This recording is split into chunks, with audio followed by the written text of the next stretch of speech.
हरि आ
ब्रह्मा गुरुर्विष्णुः गुरुर्देवो महेश्वरः गुरुः साक्षात् परं ब्रह्म तस्मै श्री गुरवे नमः।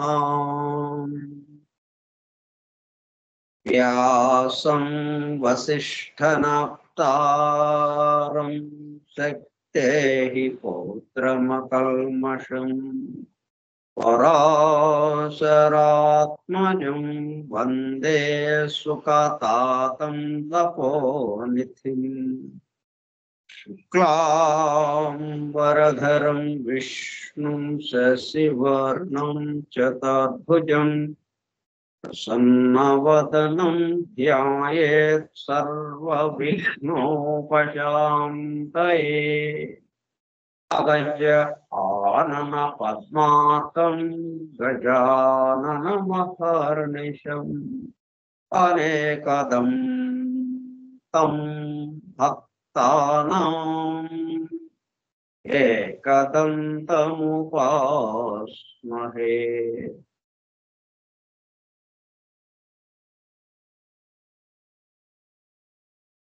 समप्रभा निर्विघ्नं कुरु मे देवा सर्वकार्येषु सर्वदा। सरस्वती नमस्तुभ्यं वरदे कामरूपिणी। विद्यारम्भं करिष्यामि सिद्धिर्भवतु मे सदा।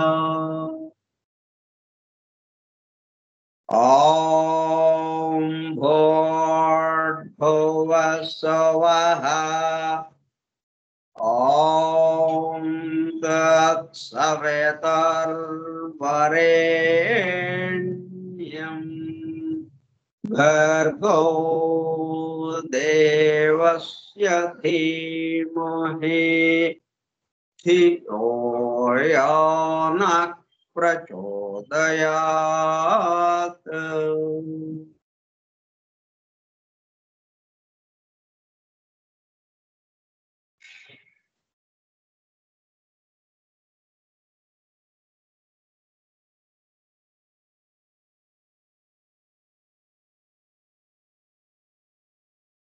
వాసుదేవ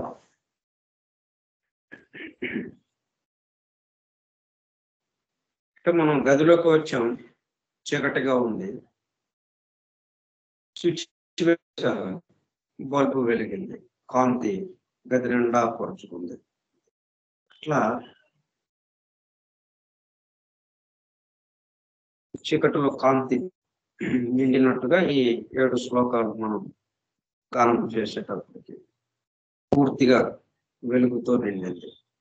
ఆ వెలుగులో మనం ఏ విషయాలైతే తెలుసుకుందాం అనుకుంటున్నామో, అనుభూతి చెందుదాం అనుకుంటున్నామో అవి చెప్పుకోవడం ప్రారంభిస్తాం.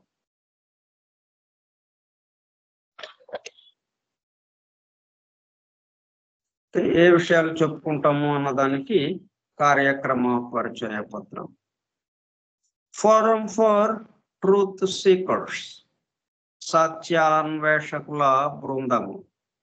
పరమ గురువులు హెలినా పెట్రోనా బ్లవట్స్కీ ద్వారా సమస్త మానవాళి ఆధ్యాత్మిక అభివృద్ధి పరిపూర్ణతల కొరకు అందించిన మ్యాగ్నమ్ ఓపస్ పరమాద్భుత దివ్య గ్రంథము ద సీక్రెట్ డాక్ట్రైన్, రహస్య సత్య సూత్రము. వాల్యూమ్ 1 కాస్మోజెనసిస్, ప్రథమ సంపుటము బ్రహ్మాండోత్పత్తి క్రమము. Part 1 Cosmic Evolution and 7 stanzas from the Book of Dhyan. ప్రథమ భాగము ధ్యాన గ్రంథములోని 7 స్టాంజాస్ లో వివరింపబడిన బ్రహ్మాండ పరిణామము. గ్రంథ పఠనము, అధ్యయనము, అవగాహన, ఆత్మదర్శనము కార్యక్రమము. 181వ పాఠము 2/9/2024 సోమవారము సాయంత్రం 4:30 గంటలు. The secret doctrine Skype group లో సుదూర ప్రాంతాలలో ఎవరింట్లో వారు హాయిగా విశ్రాంతి తీసుకుంటూ ఏకకాలంలో ఒకేసారి ఏమి చేస్తున్నాము? వింటున్నాము. ఏమి వింటున్నాము? శాస్త్ర సాంకేతిక రంగంలో ఎంతో వేగముగా పురోగమిస్తున్న ప్రస్తుత కాలంలోని మానవాళి అదే వేగముతో ఆధ్యాత్మిక రంగంలో కూడా పురోగమించుటకు వీలుగా ప్రపంచంలోని అన్ని జాతుల మతముల పవిత్ర గ్రంథములలో పొడుపు కథల రూపంలో అర్థము అయి అవనట్లుగా ఉన్న సృష్టి రహస్యములను, సృష్టి అమెరికా కూర్పును బహిర్గతం చేసి మానవాళికి అందించి వాటి అవగాహన ద్వారా ఆత్మ దర్శనము పొందుట అను దివ్య ప్రణాళిక అమలు పరచబడుటకు పరమ గురువులు మేడం హెలినా పెట్రోనా బ్లవట్స్కీ ద్వారా అత్యద్భుతంగా అందించిన ద సీక్రెట్ డాక్ట్రైన్ గ్రంథంలో బాహాటముగా ఇవ్వబడిన అతి గూఢములైన సృష్టి రహస్యములు, వాటి మూలము, గ్రంథ హృదయమును చేరు పద్ధతులు తెలుసుకోవాలనే తీవ్ర ఇచ్ఛతో, తపనతో సత్యాన్వేషణలో భాగముగా ఎన్నో నిగూఢ విషయములను మరింత లోతుగా తెలుసుకుంటూ సత్యమును చేరు ప్రయత్నంలో మనమందరము ఇక్కడ చేరాము. దానితో పాటు ఆధునిక విజ్ఞానము యొక్క దృష్టి పథము నుండి తప్పిపోయిన తత్వ దర్శన అన్వేషణలో అనగా సత్యాన్వేషణ కొరకు కూడా ఈ గ్రంథము దగ్గరకు వచ్చాము. The true student of the secret doctrine is a జ్ఞానయోగి అని మేడం బ్లవట్స్కీ తన చివరి రోజులలో అన్న మాటలను నిజం చేయటానికి మనమందరము జ్ఞానయోగిగా అవుటకు కూడా ఇక్కడ చేరాము. గత 2 సంవత్సరముల 8 నెలల కాలము పాటు ద సీక్రెట్ డాక్ట్రైన్ గురించి తెలుసుకోవడానికి ప్రయత్నించిన మనము ప్రస్తుతము ఇక్కడ చేరి ద సీక్రెట్ డాక్ట్రైన్ ను తెలుసుకుంటూ ఆపై సమస్త విశ్వముగా రూపుదాల్చిన ద సీక్రెట్ డాక్ట్రైన్ యందు ప్రవేశించి ద సీక్రెట్ డాక్ట్రైన్ గా స్వస్థితి యందు మేల్కాంచుటకు చేస్తున్న చిరు ప్రయత్నమే ఈ కార్యక్రమము. ఈ దివ్య జ్ఞాన మహాయజ్ఞ కార్యక్రమంలో పాల్గొని చెవియొగ్గి వినుచున్న అనగా ఒళ్ళంతా చెవులు చేసుకుని వినుచున్న ప్రియ సత్యాన్వేషక సోదర శ్రోతలందరకు నమస్కారం.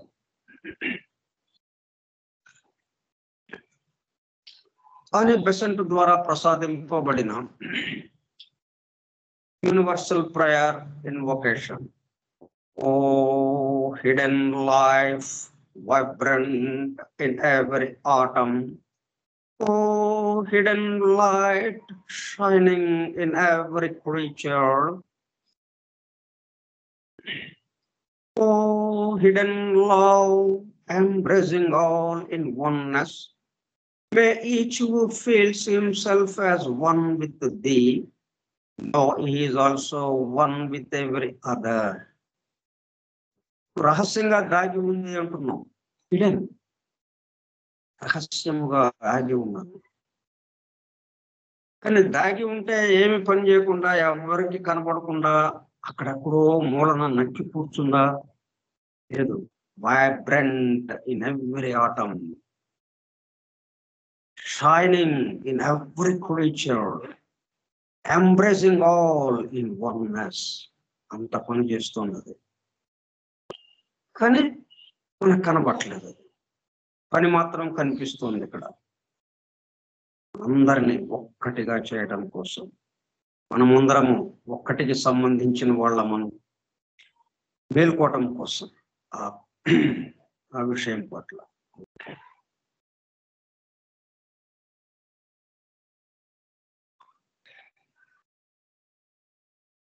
స్టాంజా 1లోని చివరి శ్లోకమైన 9వ శ్లోకంలో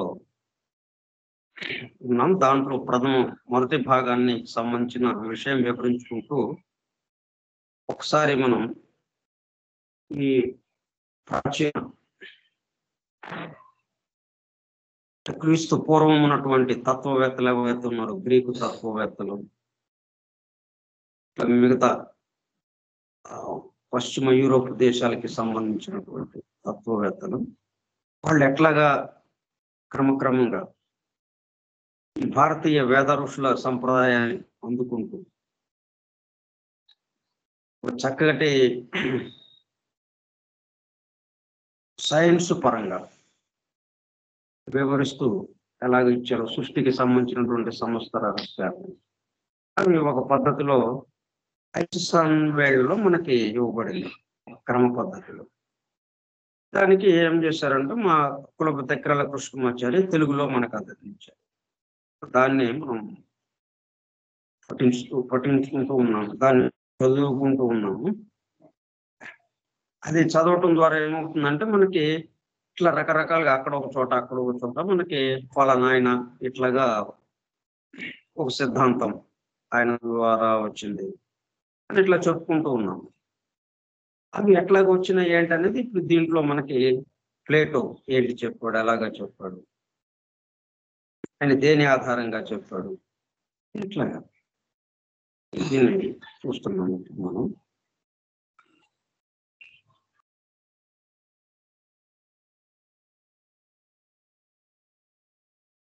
రూపములన్నయు తత్వము చేత అనియు, భావములన్నయు పదార్థముల వలె అనగా ద్రవ్యముల వలె వాస్తవమైన అస్తిత్వము కలవి అనియు పైథాగరస్ బోధించను. రూపము జీవము ఎక్కడ బహిర్గతం అవుతుంది, ఏ పద్ధతిలో, అది పైథాగరస్ చెప్పిన దానికి. సృష్టికి పరమార్థము చరమార్థము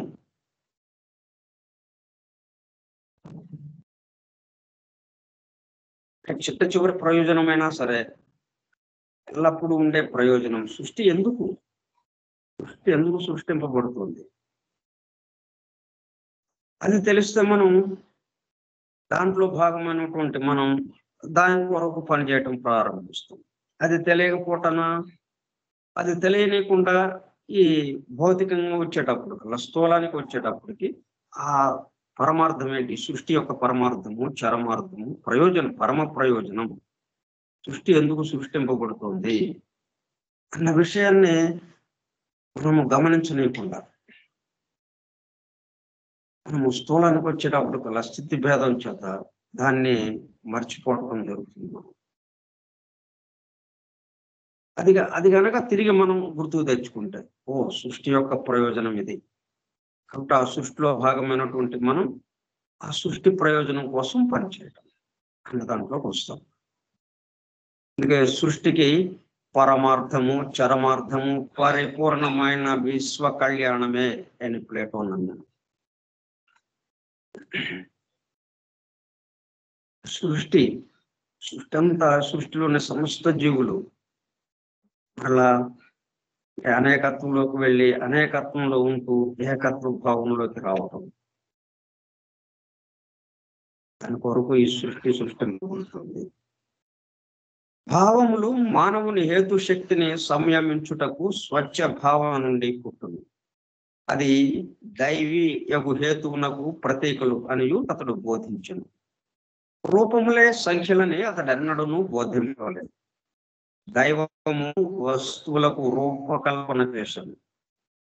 అవి రూపము సంఖ్య అనువాని వలన ఉద్భవించినట్లుగా దైవము కల్పించాను అని మాత్రమే అతడు ఉపదేశించాను. రూపాన్ని కల్పించినప్పుడు కల్లా అవి రేఖాగణిత శాస్త్రానికి సంబంధించిందిగా అయిపోయింది. తర్వాత సంఖ్యలకి సంబంధించిందిగా అయిపోయింది.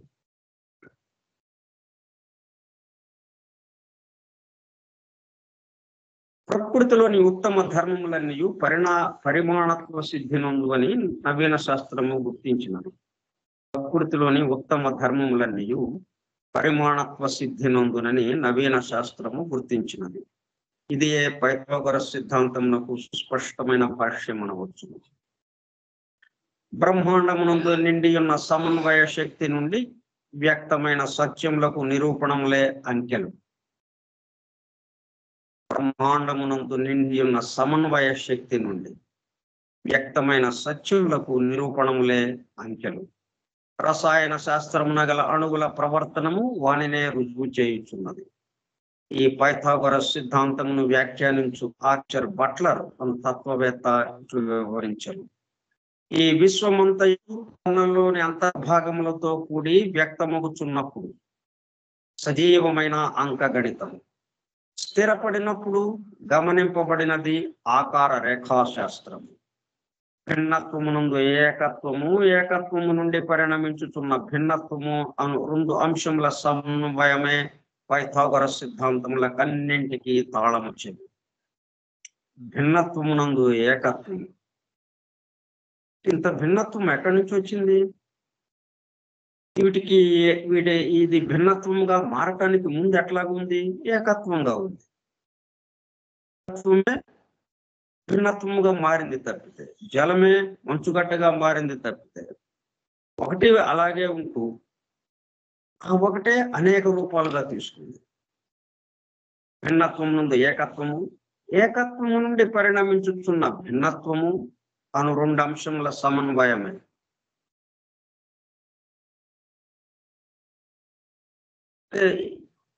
ఈ భిన్నత్వం ఎక్కడి నుంచి పరిణమిస్తుంది? ఏకత్వం నుంచి పరిణమిస్తుంది. కాబట్టి దీని నిండా ఏముంటుంది? ఏకత్వమే ఉంటుంది.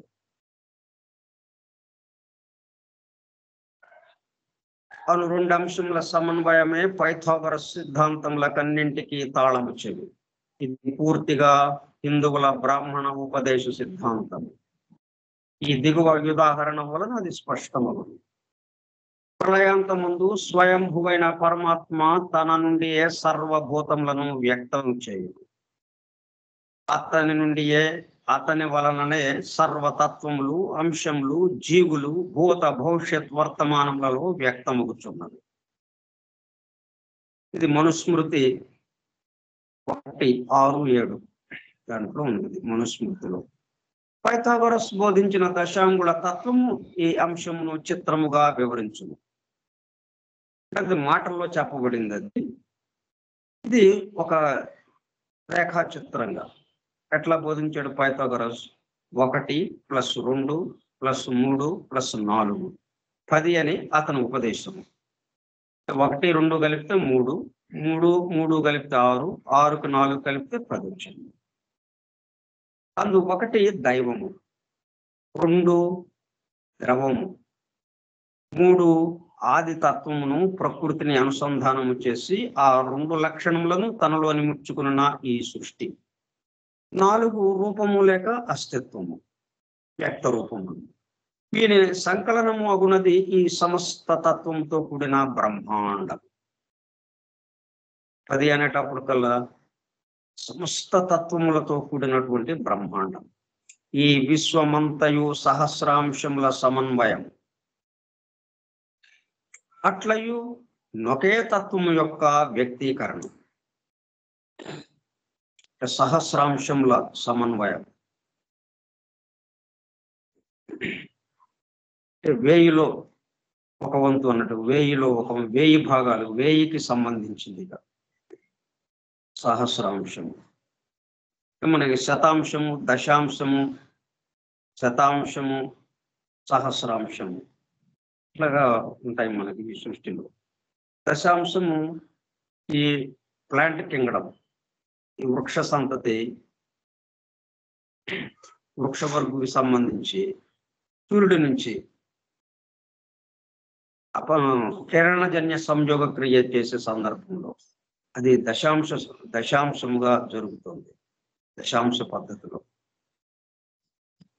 అట్లాగే ఇప్పుడు ఈ విశ్వమంతయు సహస్రాంశంల సమన్వయం. అందుకే సహస్ర శీర్ష పురుష అని మనకి పురుష సూక్తం ప్రారంభమవుతుంది. ఋగ్వేదంలోని పురుష సూక్తం సహస్ర అన్న దాంతో ప్రారంభమవుతుంది. అట్లయు ఒకే తత్వము యొక్క వ్యక్తీకరణ. అది ఇంద్రియములకు నానాత్వము, దర్శనమునకు ఏకాంశం. ఇట్లు సృష్టి తత్వమును అంకెల పరిణామమున సంకేతించి చెప్పుట హిందువుల పద్ధతి. ఇక్కడ సనాతన ధర్మం, హిందువు అని వచ్చిన చోటల్లో మనం ఏంటంటే సనాతన ధర్మము అని మనం గమనించాలి. సృష్టి ఒకటి అనబడు ఏకత్వం. ఏది అవ్యక్తంగా ఉంది, ఏది వ్యక్తం కాలేదు. ఈ వ్యక్తానికి అవ్యక్తానికి ఆధారంగా ఉన్నది ఏదైతే ఉందో అది ఏకత్వం. అది తనంతట తానే ఉన్నది కనుక స్వయం. తన నుండి సృష్టి శక్తిని వ్యక్తం చేయను, తన నుండి సృష్టి శక్తిని వ్యక్తం చేయను. అది ఏ బ్రహ్మ లేక పురుషుడు. ఇట్లు ఒకటి రెండగును. ఈ ద్వంద్వము యొక్క సంయోగం వలన మూడవది యగు కార్య జగత్తు పుట్టింది. ఇది ఏ విరాట్. ఈ మూడిటి సమన్వయమే అగోచరము, అనూహ్యము అను త్రయీ విద్య. దీని నుండి ఏ త్రిమూర్తి తత్వము సృష్టి స్థితి లయాత్మకమై వ్యక్తము. సృష్టి స్థితి లయ మూడు లయాత్మకమై వ్యక్తమగు. ఇందులో మూడు అంశములను బ్రహ్మ, విష్ణు, మహేశ్వరులుగా దర్శించింది. సృష్టించడం అన్నదాన్ని బ్రహ్మగా, స్థితి అన్నదాన్ని విష్ణువుగా, లయము అన్నదాన్ని మహేశ్వరులుగా దర్శించింది. పరబ్రహ్మం ఇట్లు మూడు విధములుగా వ్యక్తమై ప్రణవమందలి అకార, ఉకార, మకారముల సంకేతము చే తెలియబడుతున్నది. ఓంకారముగా వ్యక్తమై ఇంద్రియ గోచరమైన ఈ త్రిమూర్తి తత్వమునకు క్రిందుగా నుండి మానవులకు మనస్సు వ్యక్తమై ఆధారమవుతున్నది. అటు పైన శరీరము లేక వ్యక్త రూపము ఏర్పడి ద్రవ్య ధర్మములు, బీజ ధర్మములు, ప్రాణ ధర్మములు వ్యక్తమగు. ఈ మొత్తమే త్రయీమయుడగు పురుషుడు. దీనిని గూర్చియే బ్రాహ్మణుడు ప్రణవమును 3 పాదములు గల గాయత్రిని దర్శించుటకు నిత్యము వేదమును అధ్యయనము చేయవలెనని మనుస్మృతి చెప్పుతున్నది. 4వ అధ్యాయం 125వ శ్లోకం. అపరతర్క శక్తి గల పురుషుడే ఈ విశ్వమును సృష్టించి పరతత్వమునందు తిరోధానమై అంతర్యామిగా ఉండే. తమసావృతమైన ఆది తత్వములోనికి సృష్టి అంతమున లీనమై అచింత్య స్థితిలో నామరూపరహితమై ఉండును. మరలా సూక్ష్మ ప్రకృతి ధర్మముల సంయోగమంది వృక్ష జంతు బీజములుగా ప్రవేశించి నూతన రూపమునందుచుండును. ఇట్లు మేల్కాంచుట, తనలోనికి లీనమగుట అను అంశములచే సృష్టి లయములను, జడ చేతనములను అతడు కల్పించుచుండును. మనుస్మృతి 1:50వ శ్లోకం, 1వ అధ్యాయం 50. పైథాగరస్ చెప్పిన ఏకత్వము, ఆది ద్వంద్వము, త్రయీ విద్య, వ్యక్త అవ్యక్తములు అను వారిని పరిశీలించిన వానికి అతని ఉపదేశములు ఎచ్చటి నుండి అతనికి సంక్రమించినవో అవి సోక్రటీస్, ప్లేటోలకు ఎట్లు సంక్రమించినవో అను అంశము స్పష్టపడదు. ఇక్కడ గొప్పని కాదు, ఎక్కువ అని కాదు. ఒక్కొక్క ప్రదేశానికి ఒక్కొక్క ప్రభావం ఉంటుంది. తూర్పు దేశాలకి అక్కడ జ్ఞానం వ్యక్తమవటానికి అది మంచి సదుపాయంగా ఉంటుంది అక్కడ ఆ ప్రదేశం. మనం ఇంట్లో ఈశాన్యములో పూజా మందిరం పెట్టుకుంటాం ప్రశాంతంగా పూజ చేసుకోవటానికి, దైవాన్ని మనం ధ్యానించడానికి. అట్లాగనే మరి ఇంట్లో మొత్తం చోటంతా మిగతా అన్ని పవిత్రం కదా, ఈశాన్యములో ఒక్కటే నా పవిత్రం. అట్లా మనకి ఆ విధంగా అక్కడ ఆ ఏర్పాటుకి అనుకూలంగా ఉంది అది. కాబట్టి అట్లాగే ఈ భూమి అంతా పవిత్రమైంది. కానీ ఈ భూమి మొత్తంలో మనం ఎట్లయితే ఉత్తరము, దక్షిణం, తూర్పు, పడమర, మరలా ఈశాన్యము, ఆగ్నేయము, నైరుతి, వాయువ్యము, 4 దిక్కులు 4 మూలలు ఎలాగైతే వచ్చింది, వాటిల్లో మరి 8 రకాలుగా ప్రవర్తిస్తుంటుంది ఆయా ప్రదేశాల్లో ఆయా రకాలుగా. ఈశాన్యముల పరమ పవిత్రమైనటువంటి భావాలు మనలో మేల్కోవటానికి అక్కడ అవకాశం ఎక్కువగా ఉంటుంది. అందుచేత భారతదేశంలో ఈ విధంగా హిమాలయ పర్వతాలు, భారతదేశం ఇక్కడ పరిడవిల్లింది ఆ వేద విద్య. ఇవి సూర్యాస్తమయానికి సంబంధించిన పశ్చిమ దేశాలు ఏవైతే ఉన్నాయో వాటికి అందింపబడింది. గ్రీకు ఋషులు స్క్యూపస్ వివరించిన విధానమున మానసిక శక్తుల సమాహార తత్వము ఒకటి. అది కూడా జీవాత్మలోని ఒక భాగమనియు అది శాశ్వత తత్వమేననియు చెప్పాను. ఇది కాక పరిశుద్ధమైన ఆత్మను వేరుగా గుర్తించను. అరిస్టాటిల్, ఫిలోలస్ అనువారి వలనే అతడును ఆత్మ కూడా ఈథర్ అనబడు భూతతత్వం నుండి వచ్చినదని అభిప్రాయపడింది. ఈథరిక్ డబుల్ అని మనం అంటాం. ఈథరిక్ డబుల్, డెన్స్ ఫిజికల్, ఈ రెండు కలిపి మనం ఫిజికల్ గా మనం చెప్పుకుంటాం. అట్లా ఈథర్ నుంచే భూతతత్వం నుండి, ఈథర్ అనబడు భూతతత్వం నుండి వచ్చినదని అభిప్రాయపడింది ఆత్మ కూడా. అతని సిద్ధాంతము ప్రకారము అరిథోమ్ అను గ్రంథమునందు అతడు సృష్టికి 5 మూలభూతములు కలవని చెప్పి 5 విధములైన రేఖాగణిత యంత్రములతో వానిని సంకేతించింది. అలెగ్జాండ్రియన్ తాత్విక పరంపర వారు కూడా ఈ సిద్ధాంతమునే అవలంబించారు. ఫిలాలిథెన్స్ బోధనలో గల అనేక అంశములు శృతి సంప్రదాయములుగా సంక్రమించినవి కానీ గ్రంథస్థము కాలేదు.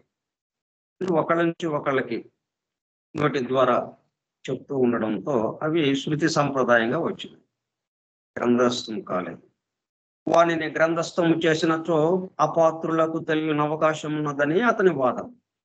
వాని శిష్యులకు స్క్యూపస్, జెనోక్రేట్స్ అనుభవను గురువు సంప్రదాయమునే అనుసరించింది. వీరి ప్రకారము సృష్టి మొత్తమునకు ఒక ఆత్మ ఉన్నది. దానిని వారు ఒక వ్యక్త రూపముగా అంగీకరించేది కానీ వ్యక్తిగా అంగీకరించలేదు.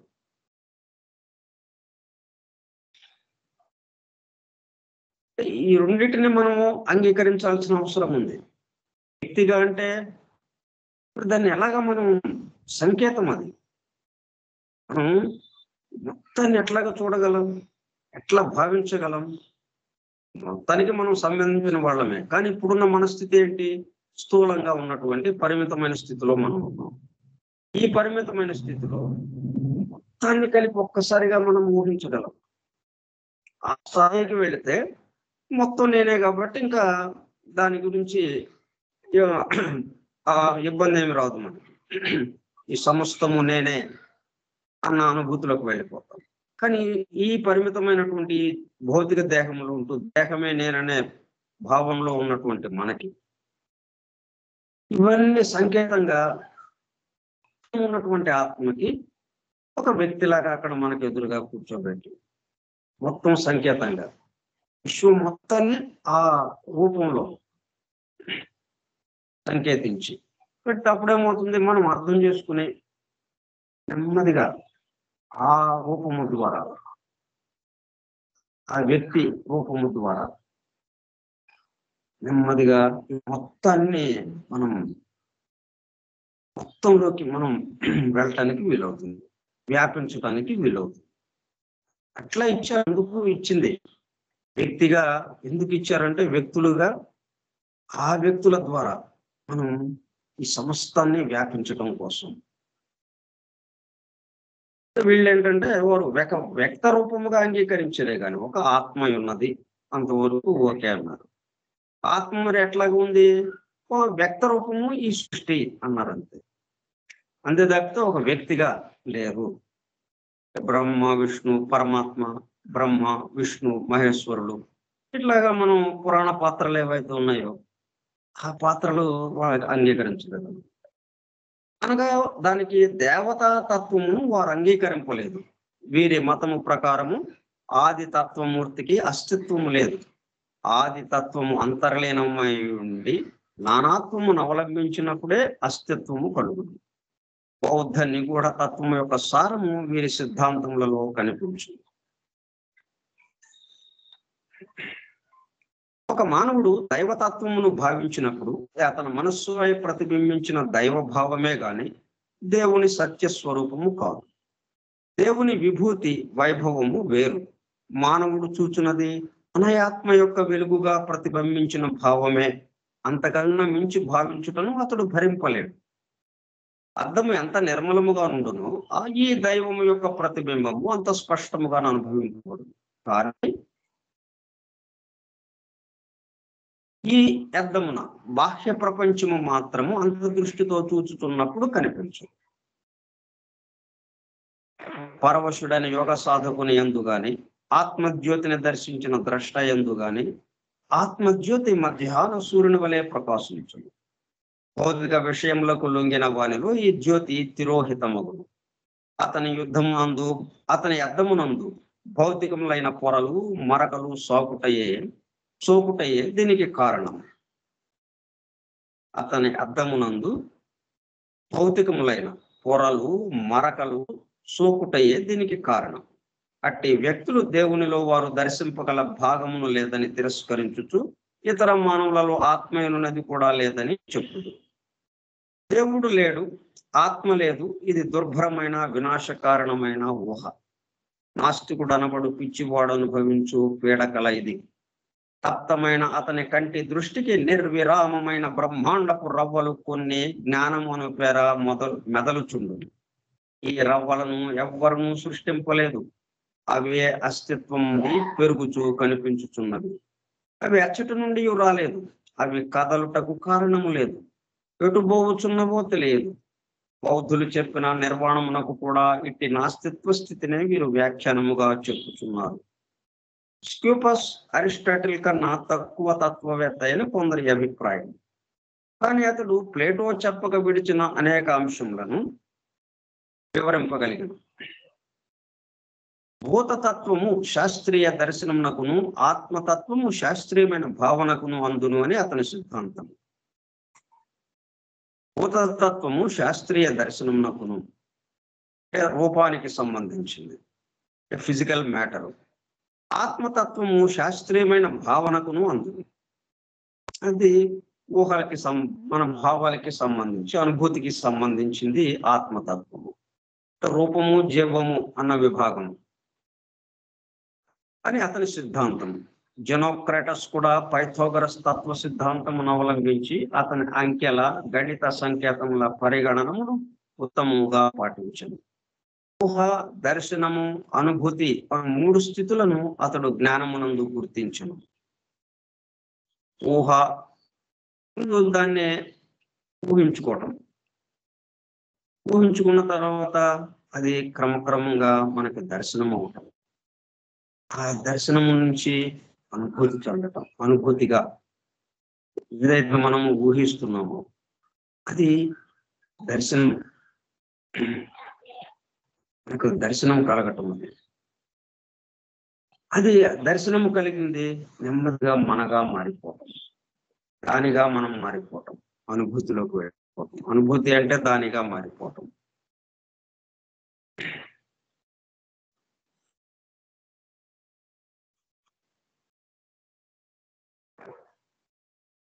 అందు ఊహ అనిర్వచనీయ వస్తువును తెలుసుకున్నటకు దర్శనము నిర్వచనీయ దివ్యతత్వము తెలుసుకొనుటకు, అనుభూతి లోకములను గూర్చి తెలుసుకొనుటకు ఉపకరించునని అతడు భావించాడు. ఈ విధంగా ఈ 3 రకాలైన స్థితులు, ఇవే అంశములు మనుధర్మశాస్త్రమున మానవ సృష్టిని గూర్చి చెప్పిన తావున ఇదే పద్ధతిలో వివరింపబడినవి. అంటే మనుధర్మంలో ఏమేమి ఉన్నాయో సరైన అవగాహన లేకపోవటాను. మనువు అంటే గందరగోళంగా కంగారు పడుతూ ఆయన ఈ మానవాళికి చాలా వ్యతిరేకమైన వాడు అన్నట్టుగా కొంతమంది భావన. కొంతమంది అంటే విషయం తెలియకపోతే ఆ విధమైనటువంటి ఆలోచనలు వస్తుంటాయి. అలా వచ్చినప్పుడు దీంట్లో ఎంతవరకు వాస్తవం ఉంది, వాళ్ళు చెప్పిన విషయం ఏంటి అసలు అని మనం పరిశీలించాల్సిన అవసరం ఉంది. అది ఇట్లా పరిశీలించకుండా ఏమవుతుందంటే అది వ్యతిరేకంగా ఏవేవో వాదనలు చెప్పడం, అది కొంతమంది విని మీకు దూరం అయిపోవడం. ఇట్లా కాకుండా అసలు ఏం చెప్పబడింది అన్నట్టుగా ఒక్కసారి కొద్దిగా దానికే చూస్తే విషయం మొత్తం మనకి అప్పుడేమవుతుంది, ఊహ, దర్శనము, అనుభూతి, ఆ 3 స్థితులు మనకు కలుగుతాయి. ఏదైనా కావచ్చు అది. ఇప్పుడు నాస్తికత్వం మనువు చాలా వ్యతిరేకంగా చెప్పాడు అన్నాడు. ఓకే, అది ఊహగా తీసుకుని దాన్ని ఆ ఊహ ఏమవుతుంది, ఆ వస్తువుని తెలుసుకోవడానికి వీలవుతుంది. తర్వాత దర్శనము నిర్వచనీయ దివ్యతత్వము తెలుసుకోవటానికి. అప్పుడు ఆయన చెప్పిన దాంట్లో విషయం ఏంటి అనేటప్పుడు కల్లా దాంట్లోని వాస్తవం మనకి అర్థమైపోతుంది. అప్పుడు అనుభూతిలోకి వెళ్ళిపోతుంది. ఇది వాస్తవంగానే ఉంది కానీ వ్యతిరేకంగా ఎక్కడా లేదు అన్న దాంట్లోకి వచ్చేస్తాం. పరమ పురుషుడు తనలో నుండి అమృతత్వమును నిశ్వాసము చేయును. విశ్వాసము చేయను అంటే అంతకుముందు ఉచ్ఛ్వాసము చేసి ఉన్నాడు, మొత్తం తనలోకి తీసుకున్నాడు.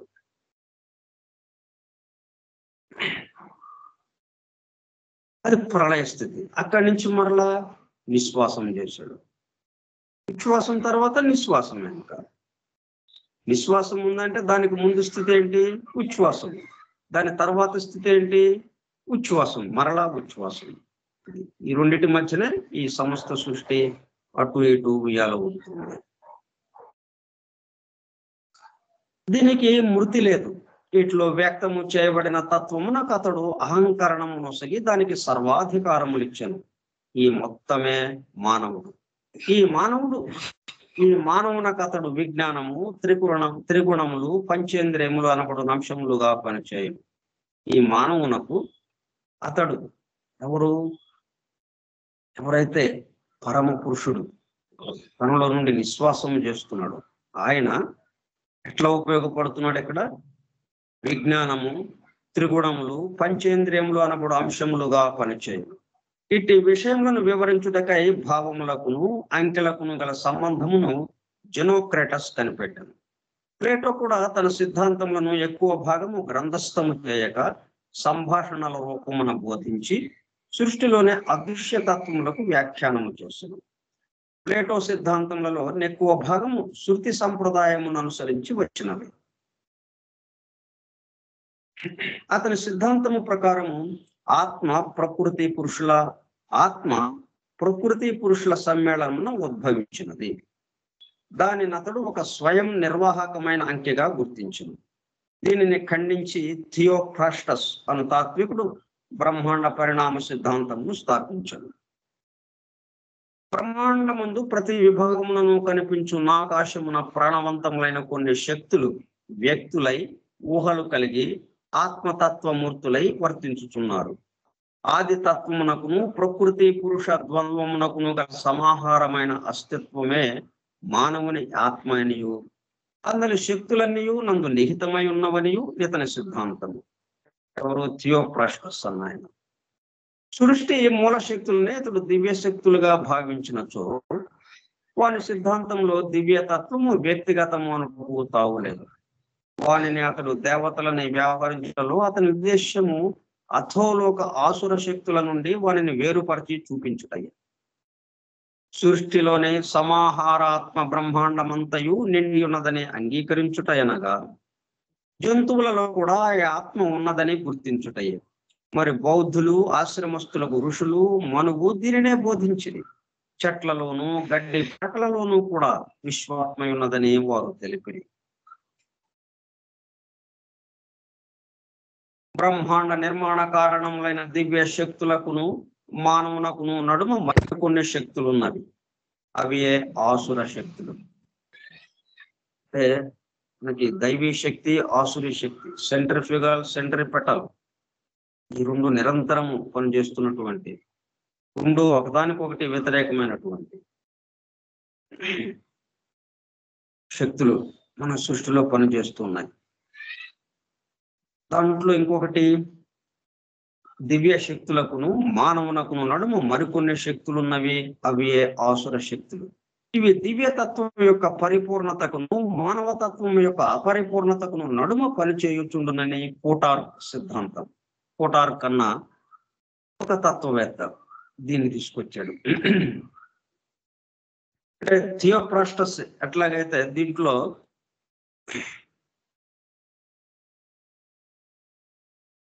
అతో ఒక ఆసుర శక్తుల నుండి వారిని వేరుపరిచి చూపించాడు మొట్టమొదటిసారిగా ఆయన. దానికి కంటిన్యూషన్ గా కోటార్క్ అన్న ఆయన ఆ రెండింటిని పూర్తిగా విడిపరిచి ఈ విధంగా రెండు విరుద్ధ శక్తులు పనిచేస్తూ ఈ రెండు విరుద్ధ శక్తుల సమ్మేళనమే ఈ సమస్త సృష్టి.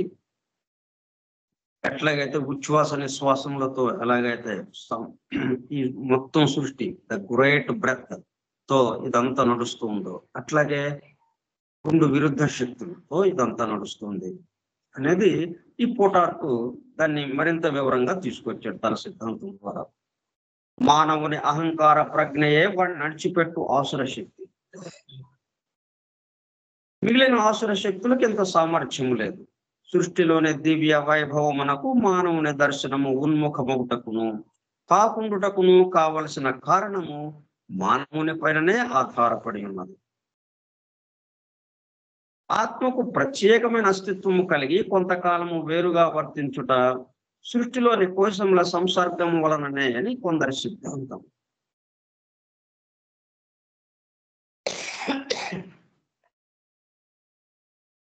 ఈ ఆత్మ పరిశుద్ధమై పూర్ణమైనప్పుడు దానికి సంసర్గము కలిగించు కోశములు అంతర్ధానమగుననియు అప్పుడు ఆ మిగిలి ఉన్న ఆత్మ పరమాత్మలో ఐక్యం వర్తించుననియు వారు చెప్పుదురు. ఇక ముక్కలు ముక్కలుగా చెప్పబడింది మనకి సీక్రెట్ డాక్టర్లో ఒక క్రమ పద్ధతిలో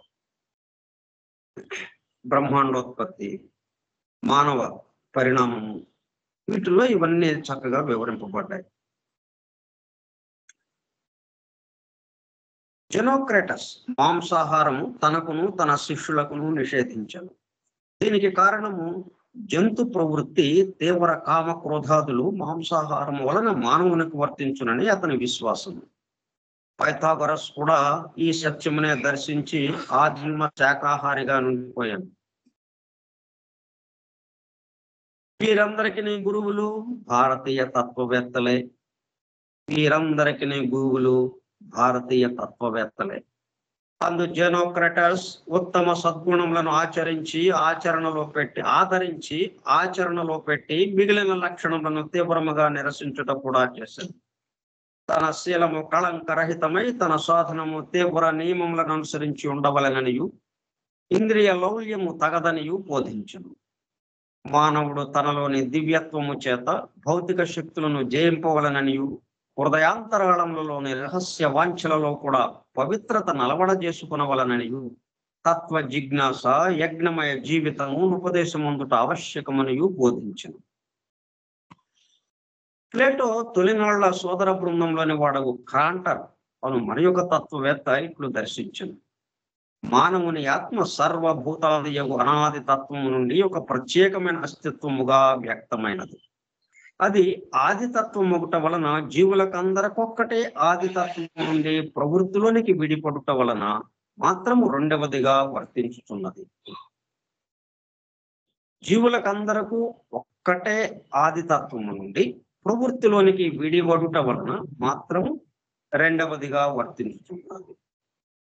జీవాత్మలు భౌతిక శరీరములలో వేరువేరుగా వర్తించుతున్నప్పటి ప్రజ్ఞ దేశాంతర వాసుల ప్రజ్ఞ వలె బాధితమనియు ఒక విధముగా శిక్షను అనుభవించుట వంటిదనియు కూడా ఇతడు అభిప్రాయపడినట్లు ప్లూటార్కు చెప్పుచున్నాడు.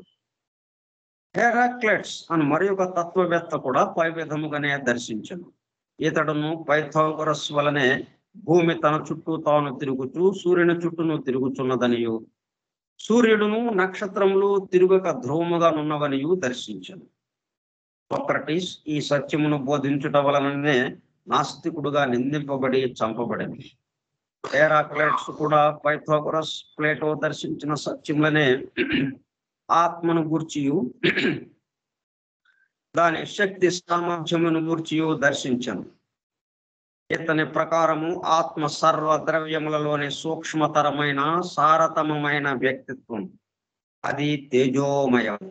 జీవాత్మలు శరీర ధారణ చెందక ముందు తారకల వంటి అస్తిత్వము కలిగి తారాపథమున పయనించుచుండదు. వ్యక్తిత్వమునకు మేల్కొనిన ఆత్మలు వాయువు కన్నా సూక్ష్మమైన ద్రవ్యముగా వర్తించి పయనించుచుండదు. ఇవన్నీ ఏంటి? ఒక రోజు, 2 రోజులు, ఒక నెల, ఒక సంవత్సరం అన్నీ కావు. వందల సంవత్సరాల పాటు, వేల సంవత్సరాల పాటు క్రమక్రమంగా ఒకరి నుంచి ఒకరికి ఆ జ్ఞానం అందుతూ రకరకాలుగా వాళ్ళకి అందినంత మేర వాళ్ళకి దాన్ని అందుకున్నంత మేర వాళ్ళు వివరిస్తూ చుట్టూ వాళ్ళని ప్రభావితం చేస్తూ అలా సాగుతూ వస్తుంది ఈ ప్రయాణం. ఇతని ఎపినోమిస్ అను గ్రంథమున సృష్టిలోని తత్వముల ప్రజ్ఞలే అంకెలని పైథాగరస్ విశ్వాసమును అనుసరించి చెప్పబడినది. సృష్టిలోని తత్వముల ప్రజ్ఞలే అంకెలు అని. మరియు సృష్టి యొక్క అంతర్గత గుహ్యత్వమును మానవుడు జిజ్ఞాస చేసినప్పుడే సత్య జ్ఞానము లభించును. మరియు మానవుడు శరీరము విడిచిన తరువాత కూడా ఆనందానుభూతి సాధ్యం. ఆత్మకు మృత్యువు లేదు.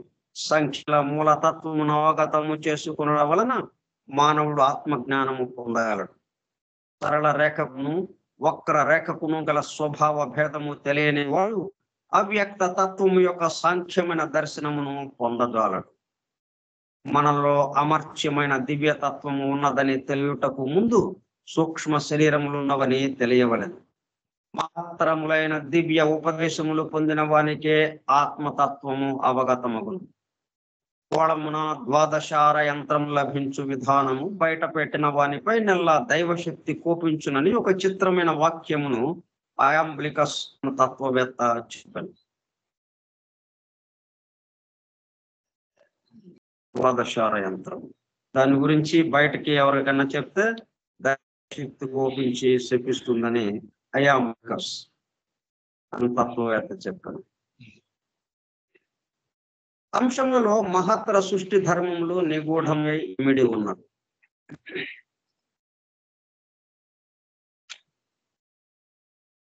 అయల తత్వము దర్శనము చేయు వారికి శుభములు కలుగును, అశుభములు దూరమగును. న్యాయము, సమదృష్టి, సత్వగుణము ఉన్నగు సామ్య మహిమలు అలవడును. తారకలలో ఒక్కొక్కటే ఒక్కొక్క ఆత్మ అనగా దాని నుండి పుట్టి పెరిగి వర్తించు గ్రహములన్నీ అని సూర్యమునందు అంగాంగి భావము కలిగి ఉన్నవని అర్థం. శరీరములలో మానవులు ఉన్నట్లు గ్రహములలోను సూర్యులకు తారకలలోను అధిదేవతలుండి ఆయా ధర్మములను ప్రవర్తింపజేయుచున్నారు. ఈ సత్యమును పైథాగరస్ వాని అనుయాయులు ఆశ్రమవాసులకు భారతీయ ఋషుల నుండి ఉపదేశమందిరి. మరియు ప్రతి అణువునకు ఆత్మయున్నది. అది ఏ దివ్య ప్రజ్ఞయకు అణు కేంద్రం. అణువు నిర్మాణము ఈ ఆత్మకు దేహము. ఒక అణువునకు గాని సౌర కుటుంబమునకు గాని మనకున్నట్లే ఉచ్ఛ్వాస నిశ్వాసములు ఉన్నవి.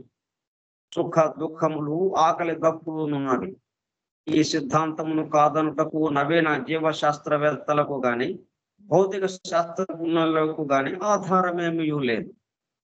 కనుక నవీనతలోని కొన్ని అంధ విశ్వాసములను తొలగించుకునినచో ఆకాశమున చరించుచున్న గోళములన్నీ అంతర్లీనమైన దేవతలకు బహిర్వ్యక్తములైన ప్రతిమలు. ఎట్లాగైతే మన దేహం యొక్క వ్యక్త రూపం ఎలాగా ఆ దేహాత్మతో పాటు ఉన్నటువంటి జీవాత్మల యొక్క సంయోగం వల్ల ఈ దేహం ఏర్పడింది, భౌతిక దేహం. దేహాత్మకి ఇప్పుడు వ్యక్త రూపముగా ఈ దేహం. ప్రతి గుణానికి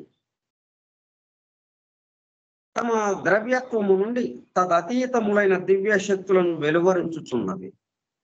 అవి వ్యక్త స్థితిలో అనాద్యంతములు కావు గాని అవి నిర్వహించు అవ్యక్త మహిమల కారణముగా దేవతా భావనకు పాత్రములై ఉన్నవి. ఎపినోమిస్ గ్రంథమున అగ్ని దేవతలు భౌతిక శరీర జీవుల కన్నా సారమూర్తులుగా, అంతర్లీన దేవతలుగా కీర్తింపబడినవి. దీనిని సత్యము కాదనుటకు రుజువు లేదు. సృష్టి ప్రథమ కారణము, దాని నుండి వెలువడు ధర్మము, అవి వెలువడు పథకము అను వారిని గూర్చి గ్రహింపదలిచిన వారు ప్రాచీన ద్రష్టల తత్వ దృష్టికి తల వంచవలనే కానీ మన యొక్క గతి లేదు. భారతీయ వేద ఋషులు అందించినటువంటి, వారు దర్శించిన వేద విజ్ఞానం మొత్తానికి ఆధారం మనకి. అందువల్ల ఆ తత్వ దృష్టికి, ప్రాచీన ద్రష్టల తత్వ దృష్టికి తల వంచవలనే కానీ మరి యొక్క గతి లేదు. ఎపినామిస్ గ్రంథకర్త దేవతల వ్యక్త మూర్తులను ఉత్తములు, సామాన్యులను భేదముచే 2 విధములుగా విభజించను. ఈ 2 విధముల దేవతలలోనూ 3 తరగతులను గమనించను.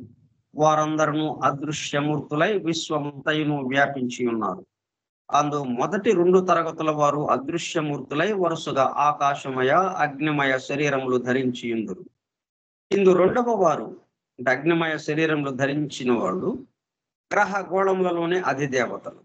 ఇక 3వ తరగతి వారు వాయుమయ దేహములు ధరించి ఉందురు. వారును సామాన్యముగా అదృశ్యులే, కానీ అప్పుడప్పుడు కొన్ని క్షణములు దృశ్య రూపములలోనికి మంచు పొరల వలె దిగుచుందురు.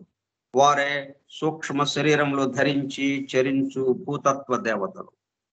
పై విధమున గమనింపబడిన దేవతా వ్యూహముల తత్వ సమన్వయముతో సామ్య ధర్మమును భోగించియే ప్రాచీనులు సృష్టిలోని ఆశ్చర్యములను గమనించి దర్శింపగలిగింది. నవీనులు కూడా ఈ మార్గమునకు సంబంధించిన పరిశీలన చేసినప్పుడే ఈ ఆశ్చర్యములను గమనింపగలరు. అంటే మనం ఎఫెక్ట్ నుంచి వెళుతూ ఉంటే దీని యొక్క ఇది అంతుపట్టక గందరగోళంలోకి వెళ్తాం. మూలం నుంచి ఋషుల మార్గాలు దర్శించి అట్లా చేసినప్పుడే ఇవన్నీ అర్థమవటానికి, ఈ ఆశ్చర్యాలు తెలియటానికి, గమనించడానికి అవకాశం ఏర్పడుతుంది. ఆధ్యాత్మిక భౌతిక తత్వములకు నడుమ నిరోధించుచున్న ముదురు చీకటిలో నవీన శాస్త్ర పరిశోధకులు మునిగిపోయి కన్నులు మూసుకుని ఈ అంతరము పురింపరానిదనియు, అడుగులేని అగాధము వంటిదనియు అడ్డముగా తలవంచుచున్నారు. కానీ దానిని వెలిగించు దీపము వారి చేతులలోనే ఉన్నది. దానిని సూక్ష్మ లోకముల వైపు ఆకాశమునకు త్రిప్పి కొట్టమని క్రిందికి భౌతికమును చీకటి వైపునకు ప్రసరింపజేసినచో తమ తప్పును తాము తెలుసుకొనగలరు. ఈ చీకటిలో ఆ లైట్ వేస్తే, ఆ పరిశోధన లైట్ వేసే, ఆ వెలుగు వేసేటప్పుడు కల్లా చీకటి వైపునకు, భౌతికము అను చీకటి వైపునకు ప్రసరింపజేసినచో అప్పుడేమవుతుంది? ఈ భౌతికం ఎక్కడి నుంచి వచ్చింది? సూక్ష్మం నుంచి వచ్చింది. ఈ సూక్ష్మానికి, ఈ భౌతికానికి రెండిటికి ఆధారమైంది ఏంటి? అప్పుడు ఒకే ఒక ఆది తత్వాన్ని వాళ్ళు దర్శించి అనుభూతి చెందగలుగుతారు. అయితే ఇట్లా కూడా వెళుతూ ఎప్పటికో ఇక్కడ కూడా ఉన్నది, ఎఫెక్ట్ లో ఉన్నది కూడా కాజే. కాబట్టి కాజు అని వేరుగా ఎక్కడో విడిగా లేదు. కాబట్టి కాజు, కారణము కార్యంలోనే ఉంది. కాబట్టి కార్యాన్ని వెతుకుతున్నా ఆ కారణం కనిపిస్తుంది మనకి, కారణం దర్శనం ఇస్తుంది.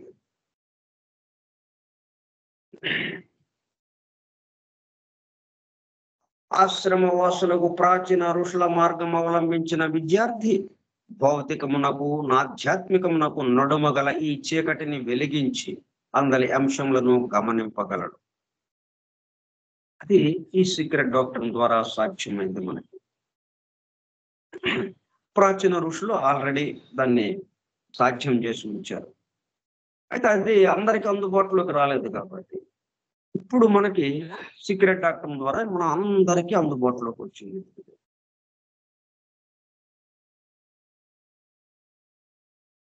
సనాతన సంకేతములు.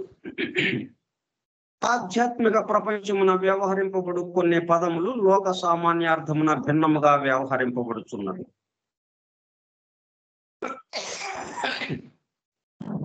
వానిని సంప్రదాయజ్ఞులు వాడిన తీరు వేరు, సామాన్యులు వాడుచున్న తీరు వేరు. ఈ రెండు విధములైన అర్థములు గజిబిజి అయి చదువరులకు క్లేశము కలిగింపకుండా ఉండవలెనన్నచో అట్టి పదములు కొన్నిటికి సంప్రదాయార్థమును వివరించుట ఆవశ్యకం. మన మామూలు వాడుక భాషలో ఆ పదాలను చదివితే దాని అర్థము పరిమితంగానే ఉంటుంది. కానీ అదే పదం మొత్తం ఆత్మతత్వాన్ని మన ముందు ఉంచుతుంది.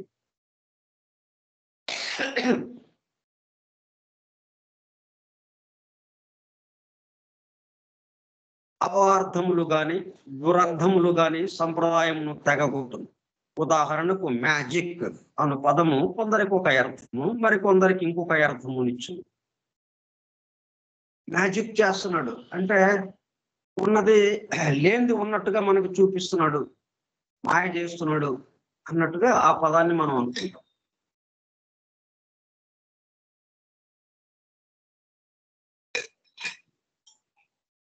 మెజిషియన్స్, ఆ మ్యాజిక్ అనే పదం నుంచి అలాగే వచ్చింది మెజిషియన్స్ అని.